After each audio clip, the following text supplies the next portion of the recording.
السلام علیکم ورحمۃ اللہ وبرکاتہ۔ سر ہرشن وردن صاحب نے ایک واقعہ سنایا کہ نیگیٹو سوچنے والے کی سوچ کا اور پازیٹیو سوچنے والوں کی سوچ کا بتایا کہ دو بیٹے تھے، ایک سمجھدار کے پاس لے گیا بندہ کہ یہ میرا بیٹا نیگیٹو سوچتا ہے اور یہ پازیٹیو سوچتا ہے، اس کے لیے کیا کریں؟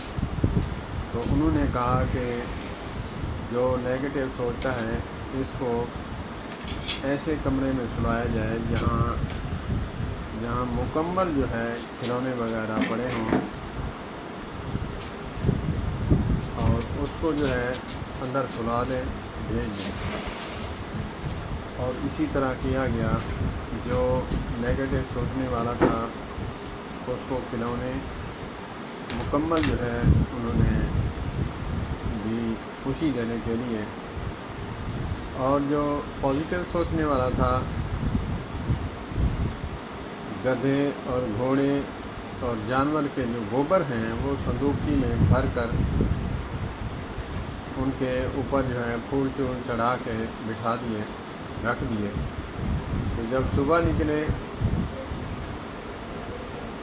تو جو نیگیٹو سوچنے والا تھا، میرا جہاز ٹوٹ گیا، اس کی لاٹ ٹوٹ گئی، اس کا یہ ہو گیا، وہ کھیلتا رہا۔ جو وہ گوبر والا تھا وہ باہر نکلا، اس نے کہا کہ یہ گوبر ہیں اور گھوڑے پتہ نہیں کتنے خوبصورت ہوں گے۔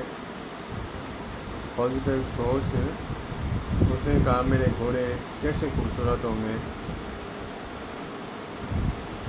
اور باہر نکلا، خوشی خوشی نکلا، اور وہ روتا ہوا ہی نکلا۔ اور سر ہرش وردن صاحب ٹکلا موٹیویشنل وہ فرما رہے تھے کہ نیگیٹو سوچ رکھنے والے سوچ لیں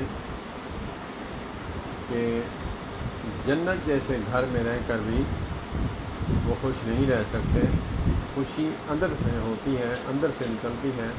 اور پازیٹیو سوچنے والے مٹی کے کچے گھر میں رہ کر بھی خوش رہتے ہیں۔